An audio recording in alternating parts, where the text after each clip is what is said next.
Warning: the following video contains explicit language which may be offensive to some viewers or inappropriate for children. The content within this video is intended for mature audiences only. Are you ready?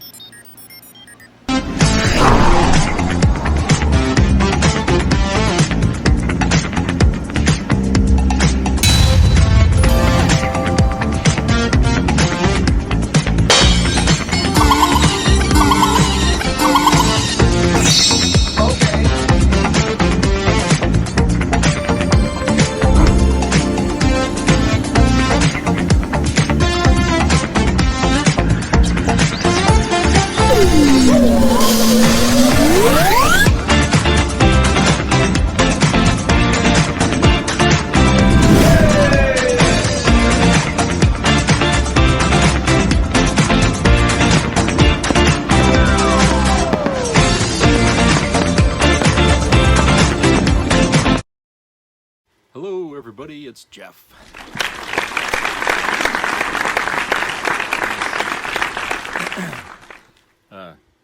Really nice day here in Maine today.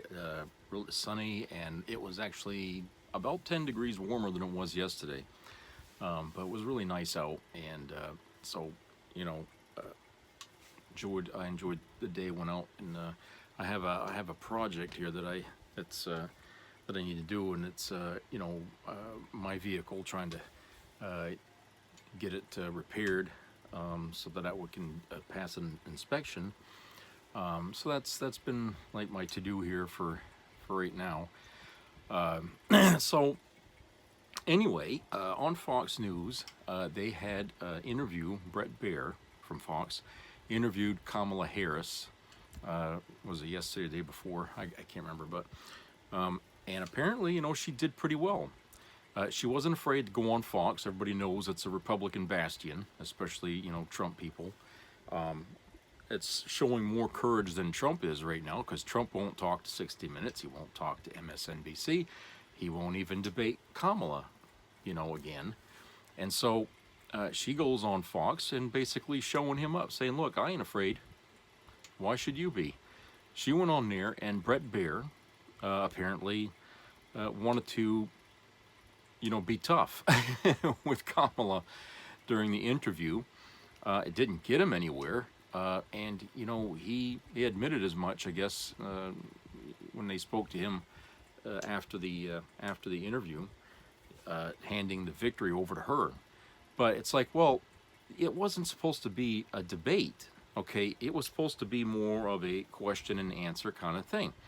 But he wanted to try to turn this into some kind of a,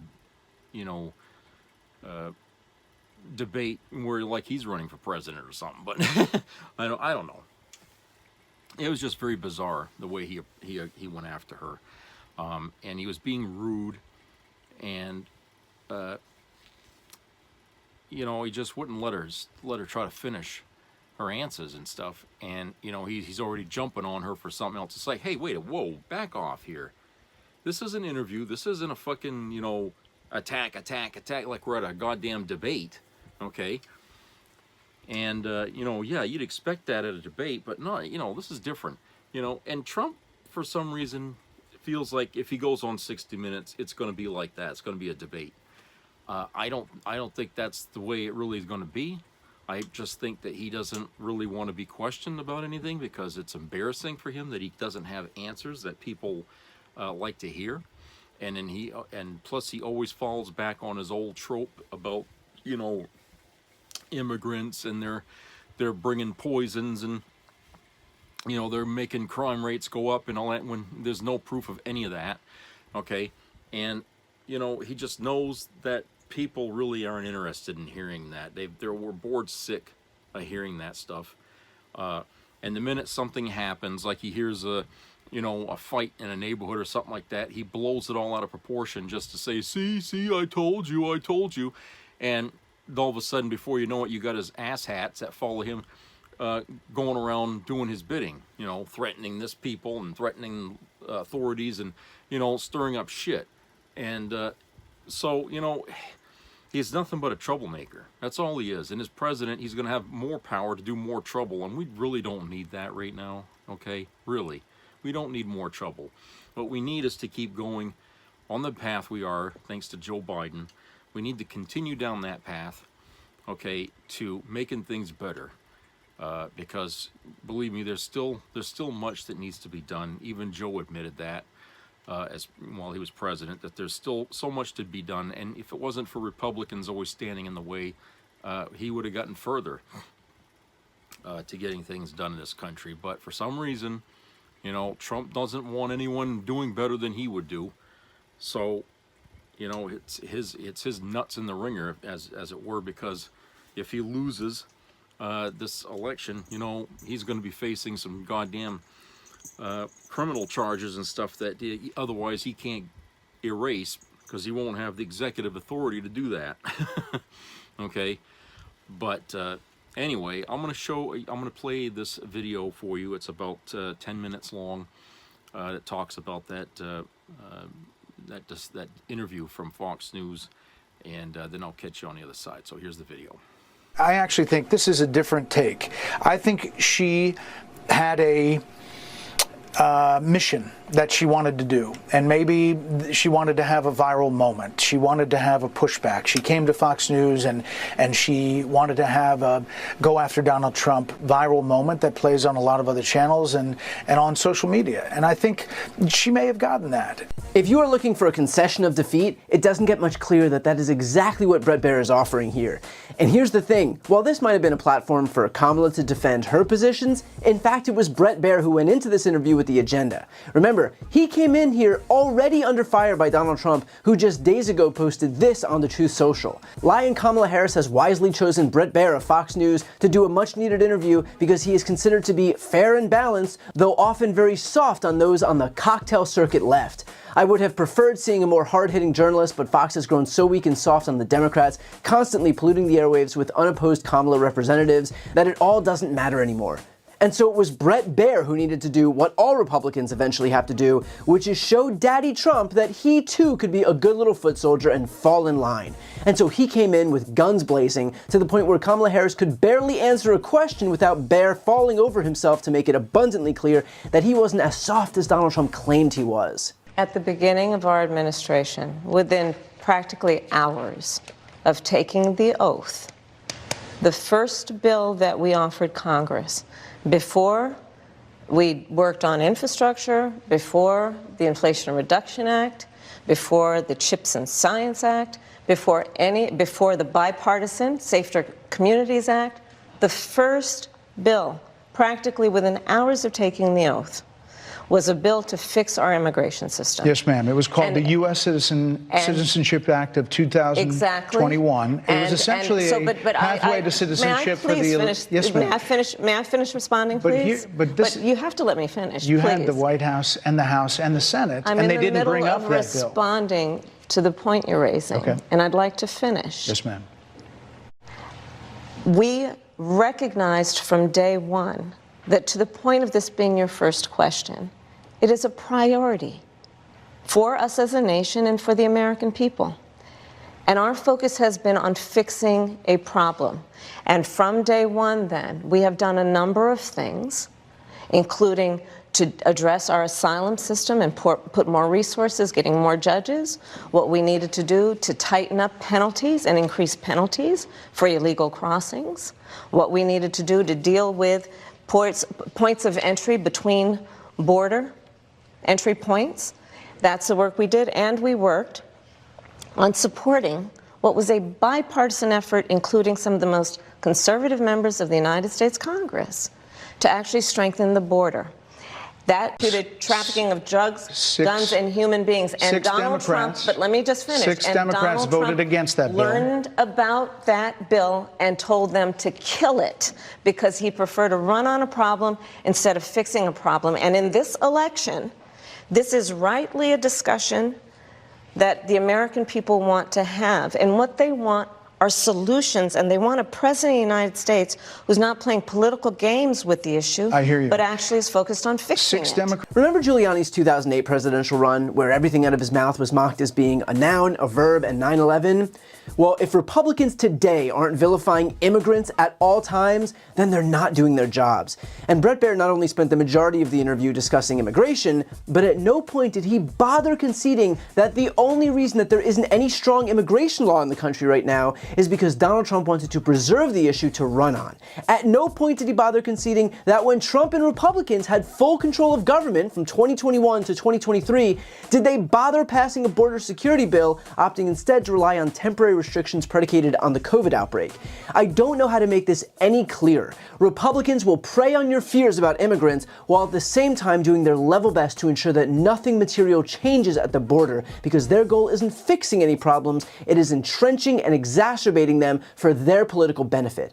And once he got what he needed from immigration, he then pivoted to the next right-wing boogeyman, clearly the most important issue facing voters in this election cycle, the issue of whether inmates could get taxpayer-funded gender transition surgeries. Truly the one issue that touches every American. This is a time when voters, especially here in Pennsylvania, are inundated with commercials and ads. They just want it to stop because it's every commercial. But many of them add noise, but a few of them seem to break through. This particular one from the Trump campaign has gotten a lot of attention. Kamala supports taxpayer-funded sex changes for prisoners. Surgery. For prisoners. For prisoners. Every transgender inmate in the prison system would have access. So are you still in support of using taxpayer dollars to help prison inmates or detained illegal aliens to transition to another gender? I will follow the law, and it's a law that Donald Trump actually followed. You're probably familiar with, now it's a public report, that under Donald Trump's administration, these surgeries were available on a medical necessity basis to people in the federal prison system. And I think, frankly, that ad from the Trump campaign is a little bit of like throwing stones when you're living in a glass house. The Trump aides say that he never advocated for that prison policy and no gender transition surgeries you know what, you got to take responsible for what happened in your administration. And of course, this was set up as a gotcha, and yet what did Harris do? Explain that the Trump administration was bound by the exact same laws. I mean, my God, if you're going to attack the Democrats, perhaps make sure that you're not guilty of the exact same thing first. But Kamala went a step further here, using the opportunity to expose the whole purpose of this issue being in the spotlight in the first place. Would you still advocate for using taxpayer dollars for gender reassignment surgeries? I will follow the law, just as I think Donald Trump would say he did. You would have a say as president. Like I said, I think he spent $20 million on those ads, trying to create a sense of fear in the voters because he actually has no plan in this election that is about focusing on the needs of the American people. Whereas, at $20 million on that ad, on an issue that, as it relates to the biggest issues that affect the American people, it's really quite remote. And again, his policy was no different. Look at where we are, though. They say on plans for the American people, I'm offering a plan to deal with affordable housing. I'm offering a plan to deal with what we need to do to strengthen small businesses, which are the backbone of America's economy. I am offering a plan that is about taking care of young parents and giving them the support they need. My plans for the economy will strengthen the economy, as have been reviewed by 16 Nobel laureates, Goldman Sachs, Moody's, and recently the Wall Street Journal, which have all studied our plans and have indicated my plans for our economy would strengthen our economy, his would make them weaker, would ignite inflation and invite a recession by the middle of next year. Those are the facts. Meanwhile, where was Trump during all of this? The tough guy in the race? The alpha? The one who isn't afraid of anyone? Well, he attended an all-female Fox News town hall in Georgia, ostensibly filled with undecided voters, only that wasn't exactly the case because this town hall was filled primarily with Republican Trump supporters from the area who had been invited expressly by Fox News to attend. This woman is the president of the Fulton County Republican Women. This woman is wearing a Trump pin. This one is wearing a hat that says RNC Delegate. This isn't some earnest town hall. It's a Trump rally sponsored by Fox News. This is is a safe space for the same guy who beats his chest that he can take tough questions. And yet, while Kamala Harris sits down with the host of a network that literally spent $787 million for lying on Trump's behalf, the best Trump could manage is Faulkner Harris, which comes on the heels of other fawning interviews by Maria Bartiromo and Kristi Noem. Wow, talk about having some balls. You haven't seen an alpha until you've watched Donald Trump field tough questions from his most fawning mouthpieces. So look, frankly, I don't know how this could be worse for Bret Baier, for Fox, and for Trump. Baier sacrificed any plausible deniability he had left that he wasn't a simp for Trump, and yet still couldn't top Kamala in this interview. Fox gave its platform to a woman who made clear for their audience that at worst she was willing to take tough questions, and at best she actually has a mastery of the facts in front of her and is worth a second look in this election. And Trump looks like a wimp for avoiding every tough interview, from 60 Minutes to CNBC to a second debate with Kamala Harris herself. He is putting his fear on full display, and he's doing it at the same time that she is broadcasting her strength. And if Bret Baier can admit as much on Fox, then it's going to be difficult for anyone else to deny it. Alrighty, okay. So, you know, she in that discussion, I mean, she, you know, brought up this quote there that he's been, or you know, this thing he's been going around here recently saying, this thing about enemy within. Okay. He's always talking about the enemy within. It's more of his fear mongering, okay? And at the same time, he's also talking about going after his political opponents. In using the military on top of it, okay? He said that. And she pointed that out.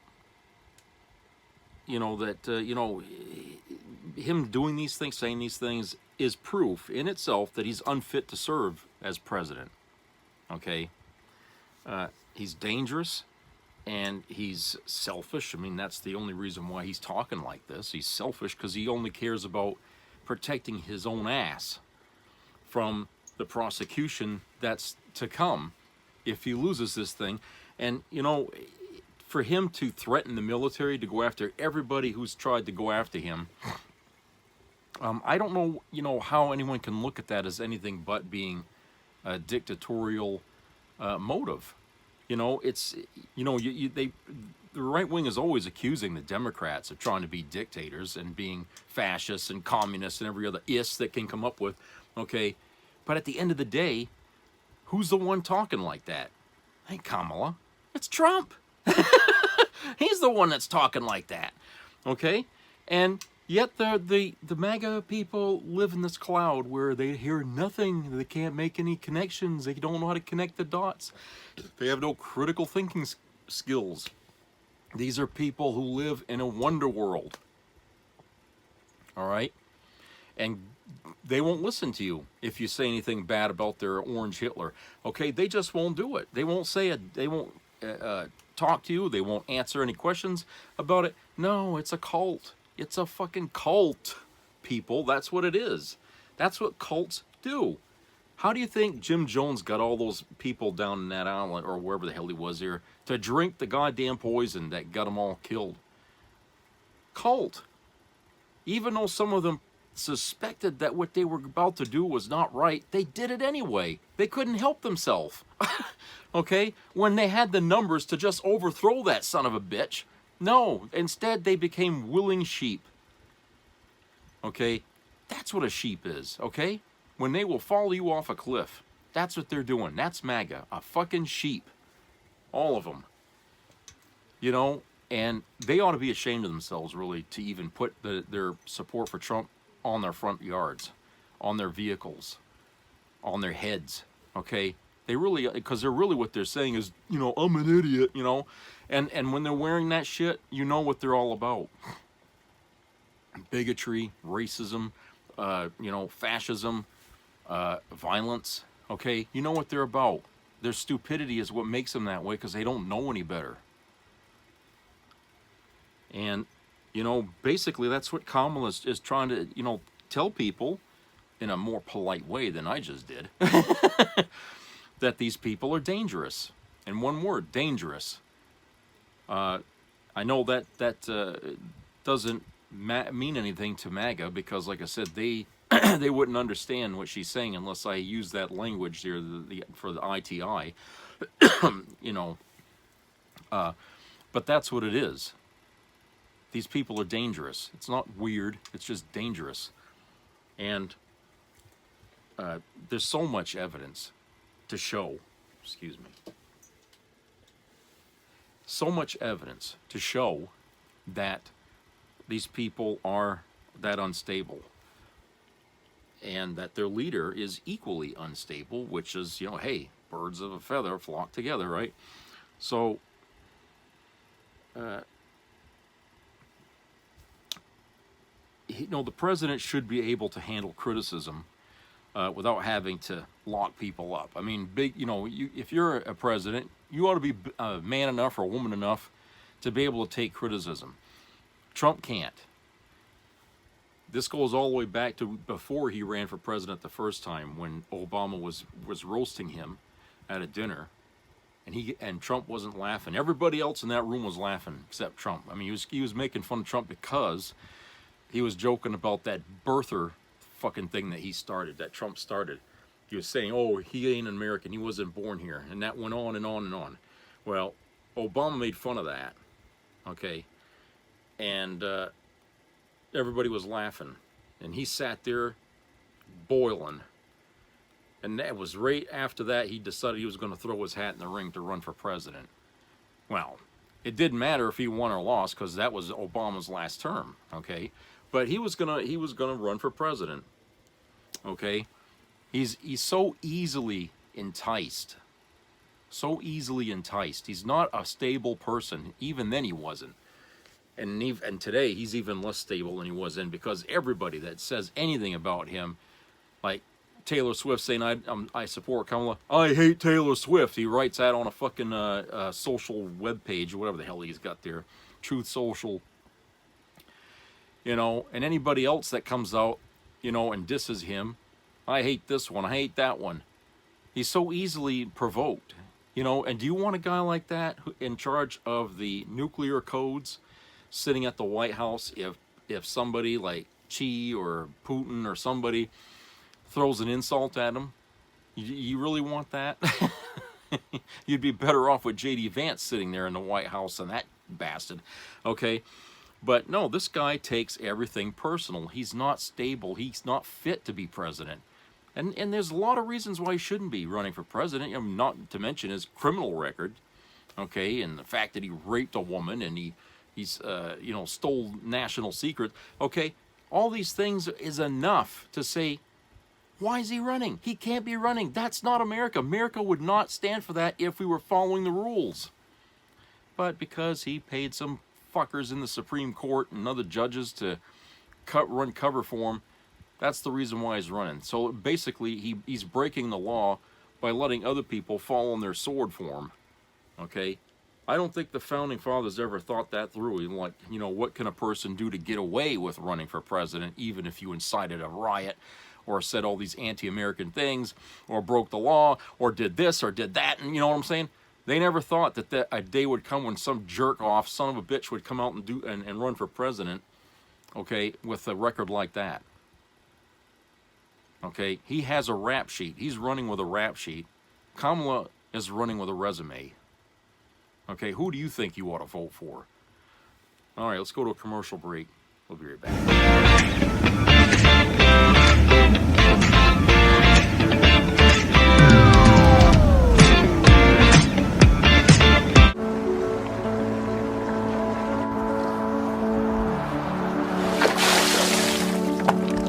This is me. This is me.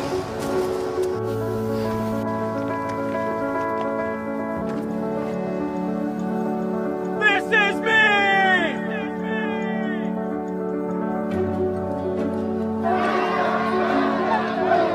This is me. I'm Alex Curtis. I'm a lobsterman in Maine, and this is me. I'm Ruth McLaughlin, and this is me. I'm Eric Hopkins. I'm an artist, and this is me. This is me. Me. This is me. This is me. This is me. At the end of the journey, the main thing is you, original.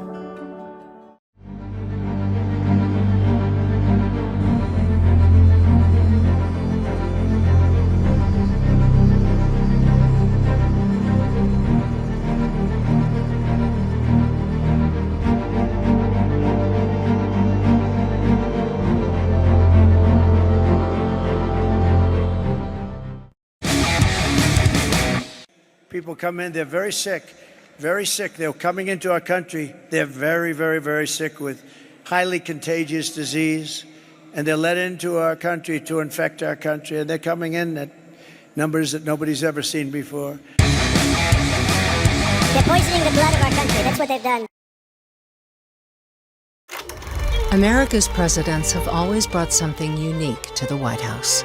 From revolutionaries to businessmen to statesmen, their common thread has been clear: a commitment to the founding principles that make America great. Until recently, there was something else every president since World War II had in common. They all saw Adolf Hitler for the genocidal monster he was. All of them except one, Donald Trump.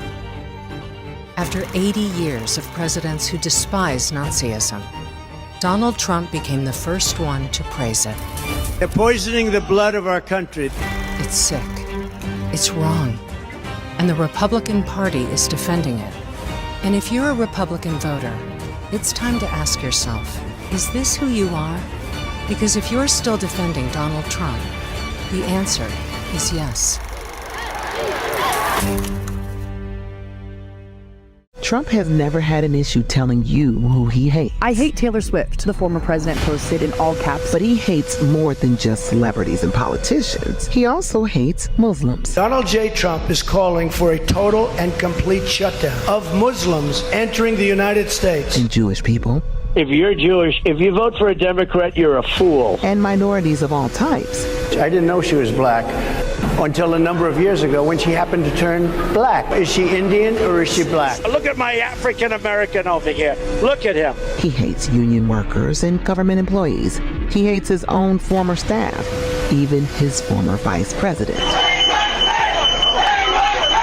We're saying hang Mike because it's common sense, John. It's common sense. There's only one person Donald Trump loves, himself. And if he becomes president, he will waste no time showing you that he hates you too.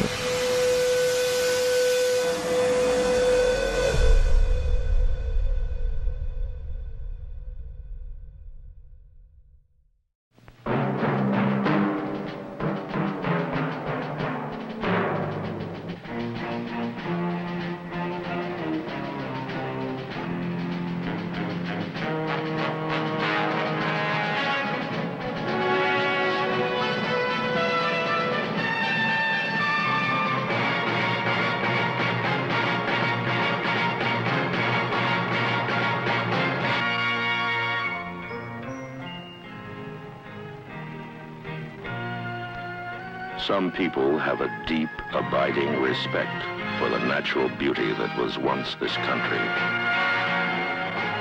And some people don't. People start pollution. People can stop it. Write for Pollution Booklet, Box 1771, Radio City Station, New York. Be a part of the entertainment value of a lifetime.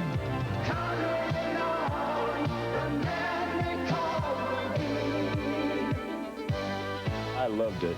It was the best performance I've seen in a lifetime. I loved the show. I liked it very much. He's a very entertaining man.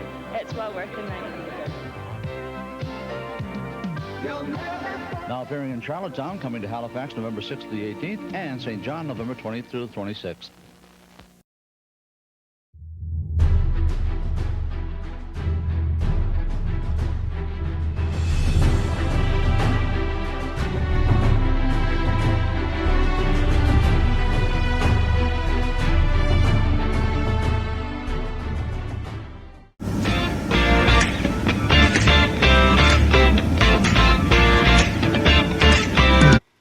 Welcome back, everybody.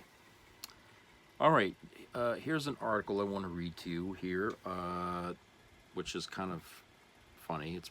It's written by Maggie Astor from New York Times, entitled "Trump Raises Eyebrows by Proclaiming Himself the Father of IVF." IVF.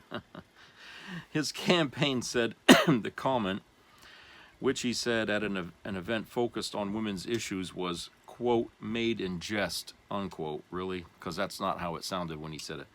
He has supported access to IVF recently, but didn't promote it before this year.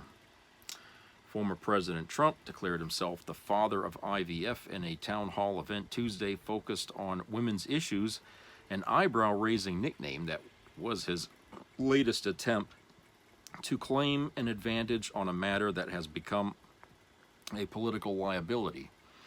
The Supreme Court justices Mr. Trump appointed enabled the overturning of Roe v. Wade, a ruling that he has praised and that opened the door to possible restrictions on in vitro fertilization. Quote, "We really are the party for IVF," unquote, Mr. Trump said in the town hall, which was hosted by Fox News and aired on Wednesday. He has expressed support for IVF in recent months, but he did not discuss or promote it before this year. Quote, "We want fertilization, and it's all the way, and the Democrats tried to attack us on it, and we're out there on IVF even more than them," unquote, he said. Congressional Republicans have voted twice in the past 4 months to block bills that would protect the legality of IVF, including one that would also guarantee insurance coverage of it, which Mr. Trump has said he wants to do. Caroline Leavitt, a spokeswoman for the Trump campaign, said the, quote, "father of IVF," unquote, remark was, quote, a joke President Trump made in jest when he was enthusiastically answering a question about IVF, unquote. She did not respond when asked twice whether Mr. Trump supported the bill that Republicans had blocked.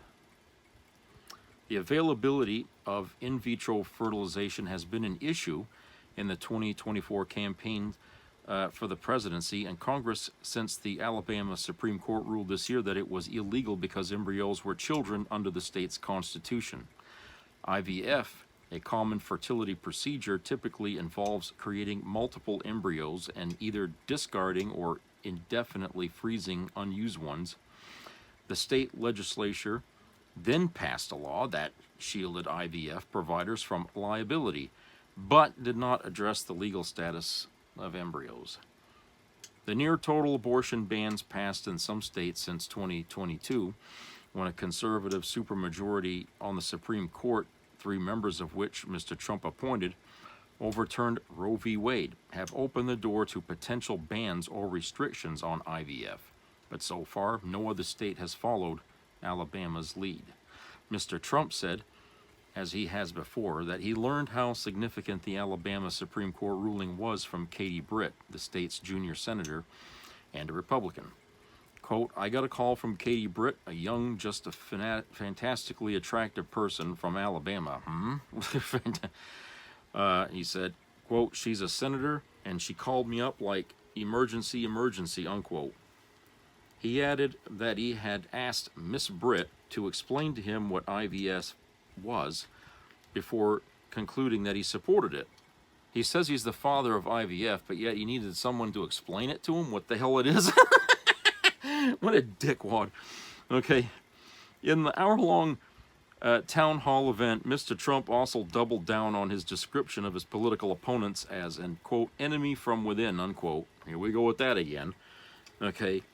That poses a greater threat than foreign adversaries. His Democratic opponent, Vice President Harris, has called those statements unhinged.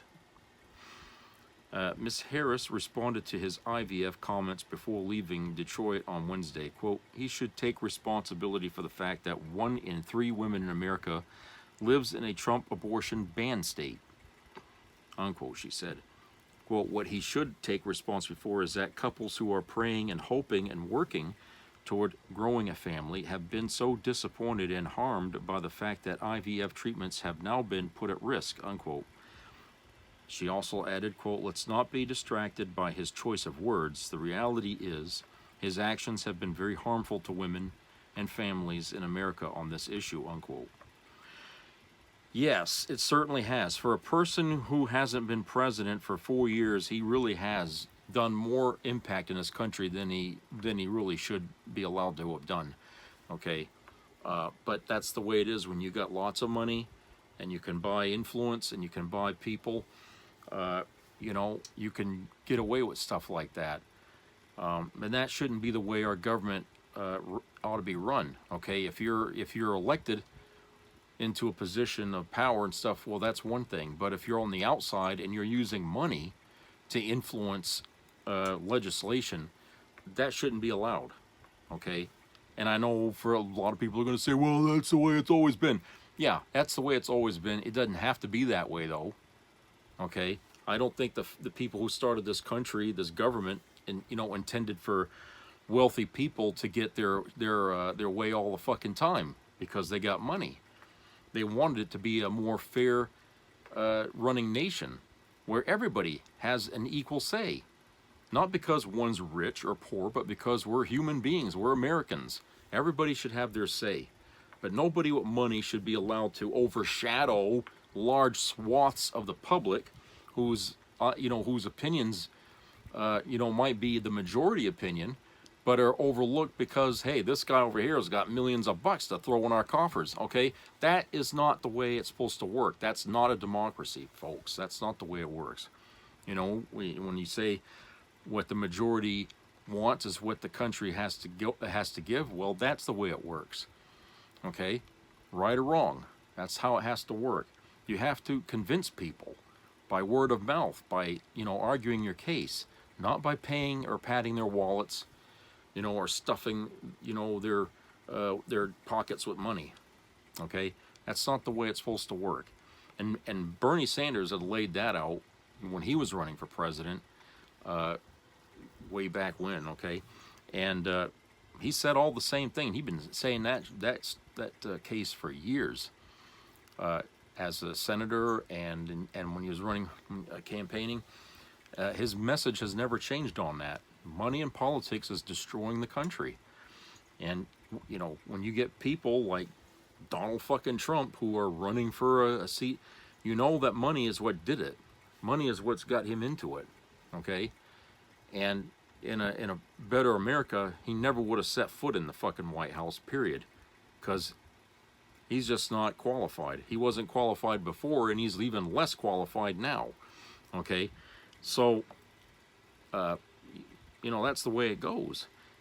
But for him to come out and say I'm the father of IVF, and yet he doesn't even know what the hell IVF is. He had to ask somebody about it, some pretty senator to ask her what the hell it was. I don't know, how things like that go over the heads of MAGA when they hear their orange Hitler talk like that. It's like it doesn't click. Don't you hear what he just said? He calls himself the father of something he doesn't even understand what the hell it is. Okay, and yet they just swallow what he says hook, line, and sinker. There's going to be a lot of reckoning from these folks later on down the road. If some haven't already stumbled into the pitfalls of ever aligning themselves with Donald Trump. But the day is going to come where these people are going to have to answer for having supported him in whatever way they did. And certainly they're going to, these people who donated all their money, their life savings to this guy, they're going to, they're going to have a problem, justifying, why they don't have money, who they gave it to, and how Trump took them for a ride, just like they do when they go on Truth Social and they hand over their life savings to some unknown online. Okay, Trump is their biggest enemy, and they don't even realize it. But I'm hoping that before the election, more of these MAGA people will just say, we'll just wake up and say, what the hell have I been doing? I would prefer, if they don't want to vote for Kamala, that they just don't vote at all. Okay, if you're too embarrassed to vote for Kamala, but you know Trump ain't the guy, then just stay home and don't vote, okay? Don't vote. Let the Democrats take care of it from here, okay? Biden's been doing a damn good job. You may not see it yet, okay? That's only because he only had one term to get done what he got done, but he needed another term, which was denied him by, you know, people with money, okay? And so Kamala's going to have to do that the rest for him, okay? And she knows what Biden was doing, and so she's going to continue down that road. And it's going to be, you know, I think after that term, and if she manages to get a second term, that'll be nice. But I think it'll be after that when people will start noticing some changes for the better. You know, more people will have more income. Their buying power will be stronger. You know, prices of things will seem like they've gone down, maybe because of people getting more money for their work, or she'll manage to Smokey, or she'll manage to get wages up higher. So either way, I mean, these are issues that she's been talking about since day one in her campaign, that she understands. A lot of people come to her about and say, oh, it's so expensive and I need more money and yada yada. Everybody's saying the same thing. And when they say it's the economy, stupid, you better believe it, because it's always the economy. And even though the economy, you know, as has been showing some improvement, it can always get better, right? You know, we can't just ever settle for good enough. We always have to expect better. And Kamala knows this, and that's why she's going to push for better. And that's why we need to have her in there. Trump isn't talking about anything about that, okay? What he's talking about is helping out the wealthy, thinking that, oh, more tariffs and stuff like that will change you. And everybody that has any knowledge about economics 101 will tell you, you don't improve the economy by raising tariffs on other goods, because for one thing, you're only going to encourage the other side to put tariffs on our shit, okay, which will ruin businesses like what it did the last time when he started that trade war with China, and how it crippled the farmers in this country, okay? And you know, it didn't help the economy at all. In fact, it was right around that time when the economy started to fall, you know, and we were going into a recession, and then of course COVID hit. You know, but you know, that's really what it was. You know, and if COVID hadn't happened, I think the other thing that would have got him voted out for just one term would have been the economy. You know, but the thing is that you know, his idea about that is being spoken across the board by any economist who talks about it as being, it's just a pipe dream. It's not going to happen. What he's talking about won't work. It's already been proven it won't work. And you know, anyone who thinks it does is a person living in a fucking fantasy world.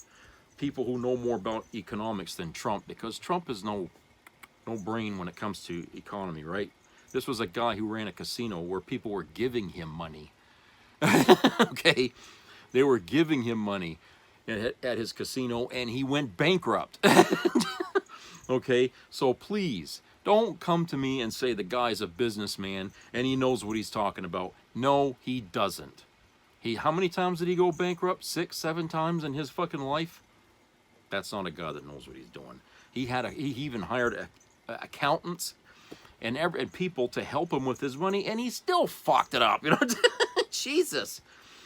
No, like I said, he's not the guy.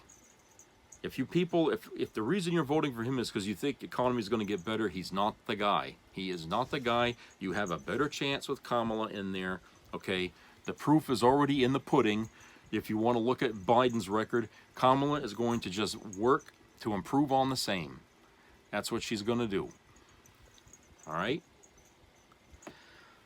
All right, so that's it for today. I hope everybody has a great rest of the weekend, upcoming weekend. See, today's Thursday, so please subscribe, comment, and share, and keep your ears open for any health-related issues. And you know, treat each other nice out there. Take the time to say hi, and you know, and how you doing, and You know, just try to engage each other in something other than a fight. Too many people fight and argue all the time, and that's because we bring our troubles with us wherever we go. Sometimes it doesn't have to be like that, you know. Sometimes it's good to talk about something that doesn't involve the stresses of your day, and it might help give you a reprieve from your worries if you just do that. So try and do that, you know, for your own sake. I'll talk to you guys later, so take care.